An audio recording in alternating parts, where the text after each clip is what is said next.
नमस्कार, आप देख रहे हैं 7 टीवी भारत प्रदेश। एक बार फिर आप सभी का स्वागत है हमारे खास प्रोग्राम न्यूज मिनट पर। बात करेंगे बिहार में महागठबंधन के लिए जंगल राज के बाद अब गले पड़ गई है जंगली भाषा। राहुल से ज्यादा तो तेजस्वी यादव का नुकसान दिखाई दे रहा है। बिहार चुनाव में राहुल गांधी के लिए खोने को कुछ नहीं है, असली दांव पर तो तेजस्वी यादव है। राहुल गांधी जिन अपमानजनक शब्दों का प्रयोग प्रधानमंत्री नरेंद्र मोदी के लिए कर रहे हैं, वो महागठबंधन के लिए सेल्फ गोल करने जैसा है, जिसका सबसे ज्यादा नुकसान तो आरजेडी को ही होगा। वोट अधिकार यात्रा से राहुल गांधी ने जो कमाया वो एक गाली से गवा दिया। प्रधानमंत्री मोदी की मां के लिए कांग्रेस के मंच से जो कहा गया उसकी सफाई कांग्रेस नहीं दे पा रही है। उधर तेजस्वी यादव और आरजेडी ने भी इस विषय पर चुप्पी साध ली है। खास बात यह है कि कांग्रेस के मंच से ही मोदी के लिए अपमानजनक भाषा का इस्तेमाल नहीं किया गया, बल्कि खुद राहुल गांधी आजकल मोदी के लिए तू तड़ाक वाली भाषा का इस्तेमाल करने लगे हैं। जाहिर है कि आरजेडी नेता और प्रदेश के पूर्व उप मुख्यमंत्री तेजस्वी यादव के लिए राहुल की इस तरह की भाषा ने बहुत बड़ी मुश्किल खड़ी कर दी है। तेजस्वी यादव पहले अपने पिता लालू यादव के कार्यकाल को जंगल राज बताए जाने से लड़ रहे थे। अब अपनी सहयोगी पार्टी की आपत्तिजनक भाषा से उपजे रोष से भी उसी तरह उनको लड़ना पड़ रहा है। वोटर अधिकार यात्रा कांग्रेस और राष्ट्रीय जनता दल आरजेडी की संयुक्त पहल है, जिसका उद्देश्य मतदाता सूची में कथित अनियमितताओं, वोट चोरी और चुनाव आयोग की निष्पक्षता पर सवाल उठाना है। 28 अगस्त को दरभंगा जिले में यात्रा के एक कार्यक्रम में मंच से प्रधानमंत्री नरेंद्र मोदी और उनकी दिवंगत मां हीराबेन मोदी के खिलाफ बेहद अपमानजनक और अभद्र भाषा का उपयोग किया गया। एक वायरल वीडियो में कुछ अज्ञात व्यक्तियों ने गाली गलौज की, जो सोशल मीडिया पर तेजी से फैला। भाजपा ने इसके लिए सीधे राहुल गांधी और तेजस्वी को जिम्मेदार ठहराया। केंद्रीय गृह मंत्री अमित शाह ने कहा कि कांग्रेस की राजनीति सबसे निचले स्तर पर पहुंच गई है, जबकि भाजपा अध्यक्ष जेपी नड्डा ने राहुल गांधी से माफी की मांग की है। बिहार महिला आयोग ने राहुल और तेजस्वी को नोटिस जारी किया है और पटना में राहुल के खिलाफ एफआईआर दर्ज हुई है। एक व्यक्ति की गिरफ्तारी भी हुई है। आखिरकार राहुल गांधी कैसे बिहार चुनाव में तेजस्वी का खेल बिगाड़ रहे हैं? 2020 के बिहार विधानसभा चुनाव में तेजस्वी यादव के नेतृत्व में राष्ट्रीय जनता दल और महागठबंधन करीब करीब सत्ता के नजदीक पहुंच चुका था। 2020 के बिहार विधानसभा चुनाव में राष्ट्रीय जनतांत्रिक गठबंधन एनडीए ने 125 सीटें जीती, जबकि महागठबंधन को 110 सीटें मिली। तेजस्वी यादव के नेतृत्व में महागठबंधन को सत्ता से मात्र 12 सीटें पीछे रह गए। आरजेडी ने 144 सीटों पर चुनाव लड़ा और 75 सीटों पर कब्जा जमाया, जो किसी भी दल के लिए सबसे अधिक सीट थी। राजद का वोट प्रतिशत 23.1% रहा, जो एनडीए के प्रमुख दल भाजपा, जिनका वोट शेयर था 19.4% से अधिक। यह बिल्कुल साफ था कि तेजस्वी ने मतदाताओं के बीच मजबूत समर्थन हासिल किया था। नीतीश कुमार की पार्टी जेडीयू ने 115 सीटों पर चुनाव लड़ा, 43 सीटें जीती और वोट प्रतिशत 15.4% था। कांग्रेस महागठबंधन के साथ 70 सीटों पर चुनाव लड़ी और 19 सीट ही हासिल कर सकी। जाहिर है कि पिछली बार तेजस्वी के लिए कांग्रेस को 70 सीट देना काल बन गया। यह निश्चित था कि अगर इन 70 सीटों पर आरजेडी चुनाव लड़ी होती तो कम से कम 20 से 32 सीटें और मिल सकती थी और तेजस्वी मुख्यमंत्री बन सकते थे। इस बार के बिहार विधानसभा चुनाव में एजेंडा सेट करने के लिए भी सबसे पहले राहुल गांधी ही पहुंचे। वोटर अधिकार यात्रा के जरिए एक तरह से पूरे चुनावी माहौल की दिशा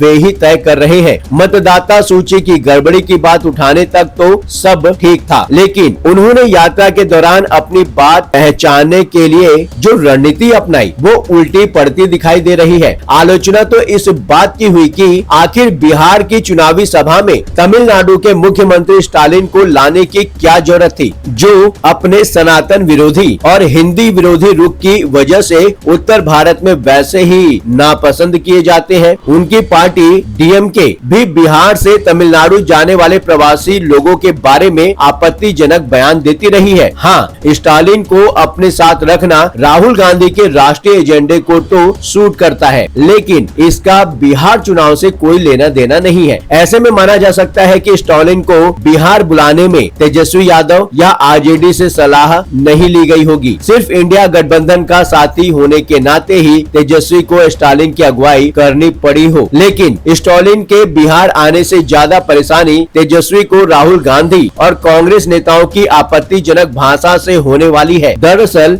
जिस तरह की भाषा राहुल गांधी प्रधानमंत्री नरेंद्र मोदी के लिए इस्तेमाल कर रहे हैं, उसका सीधा प्रभाव कांग्रेस कार्यकर्ताओं पर जा रहा है। जब राहुल गांधी पीएम को तू तड़ाक करेंगे तो जाहिर है कि नीचे वाले कार्यकर्ता तो गाली से कम पर बात ही नहीं करेंगे। देखा जाए तो राहुल के पास खोने के लिए कुछ नहीं है। नुकसान जो होगा तेजस्वी यादव का ही होगा। राहुल गांधी जिस तरह वोटर अधिकार यात्रा में बोल रहे हैं, उसके पीछे सबसे बड़ा कारण यह है कि उनके पास खोने के लिए कुछ नहीं है। वे अच्छी तरह से जानते हैं कि बिहार में पिछली बार 19 सीटें मिली थी, इस बार कुछ कम या ज्यादा हो सकती है। कांग्रेस किसी भी सूरत में बिहार में अपने बूते सरकार तो नहीं बना सकती है। तेजस्वी यादव से राहुल का कोई सीधा कंपटीशन है ही नहीं। लेकिन यह जरूर कहा जा सकता है कि बिहार में मुस्लिम, दलित और ओबीसी को अपने पाले में लाने के लिए दोनों ही दल जी तोड़ मेहनत करते रहे हैं। यह भी सही है कि आरजेडी ने बिहार में जितना भी फैलाव किया वो कांग्रेस की ही जमीन पर है। ऐसे में बिना आरजेडी के कमजोर हुए कांग्रेस अपने कोर वोटर से नहीं जुड़ सकती। कांग्रेस का कोर वोटर्स मुसलमान आज पूरी तरह आरजेडी के साथ खड़ा है। आरजेडी अगर चुनाव में बर्बाद होती है तो राहुल गांधी को उतना ही मजा आने वाला है जितना उन्हें चुनाव जीतने में आता, क्योंकि कांग्रेस आज हर कीमत पर यही चाहती है कि आम आदमी पार्टी, समाजवादी पार्टी और राष्ट्रीय जनता दल जैसे दलों के खत्म होने का रास्ता बने, ताकि उसका पुराना दौर वापस आ सके। गलत बयानबाजियों ने भी पहले भी कांग्रेस का बंटाधार किया है। कांग्रेस पार्टी ने जब भी प्रधानमंत्री मोदी के खिलाफ अपमानजनक शब्दों का उपयोग किया है, उसके लिए उल्टा ही पड़ा है। नरेंद्र मोदी के खिलाफ अपमानजनक टिप्पणियों का सिलसिला 2007 से शुरू हुआ, जब वे गुजरात के मुख्यमंत्री थे। उस समय तत्कालीन कांग्रेस अध्यक्ष सोनिया गांधी ने गुजरात विधानसभा चुनाव के दौरान मोदी को मौत का सौदागर कहा था। गुजरात की जनता ने इसे व्यक्तिगत हमले के रूप में लिया और भाजपा ने इस बयान को भुनाकर मोदी को एक मजबूत क्षेत्रीय नेता के रूप में पेश किया। 2017 में कांग्रेस नेता मणिशंकर अय्यर ने मोदी को नीच आदमी कहा, जिसे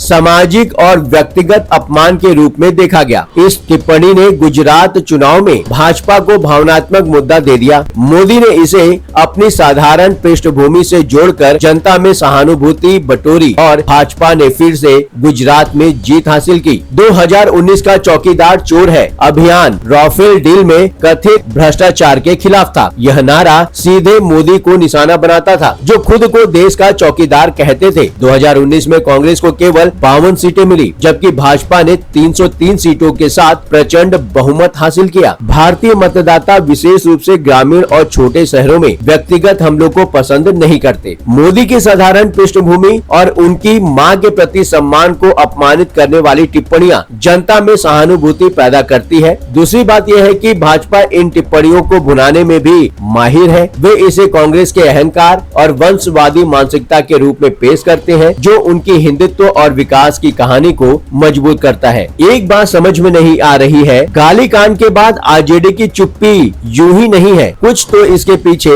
बड़ा खेल है। पीएम मोदी की मां के बारे में अपमानजनक गाली कांड के बाद राष्ट्रीय जनता दल आरजेडी की चुप्पी एक संदेह पैदा करती है। आरजेडी के लिए यह एक रणनीतिक कदम भी हो सकता है। यह घटना 28 अगस्त 2025 को बिहार के दरभंगा में वोटर अधिकार यात्रा के दौरान हुई। एक मंच से प्रधानमंत्री नरेंद्र मोदी और उनकी स्वर्गीय मां हीराबेन मोदी के खिलाफ अपमानजनक भाषा का प्रयोग किया गया। हालांकि एक कारण तो ये हो सकता है कि आरजेडी चुप रहकर इस विवाद को ठंडा करने की कोशिश कर रही हो, ताकि यह चुनावी मुद्दा न बन सके। पर इसमें कोई दो राय नहीं हो सकती कि पार्टी जानबूझकर राहुल गांधी को कटघरे में खड़ा करना चाहती हो, क्योंकि वोट अधिकार यात्रा के दौरान कांग्रेस को जितनी लाइमलाइट मिली है उतनी आरजेडी को नहीं। चाहे राहुल गांधी का बुलेट अवतार हो या मखाना किसानों से उनकी चर्चा हो, तेजस्वी को कहीं महत्व नहीं मिल रहा है। यहाँ तक कि तेजस्वी राहुल गांधी को हर रोज पीएम कैंडिडेट बता रहे हैं, पर कांग्रेस की ओर से एक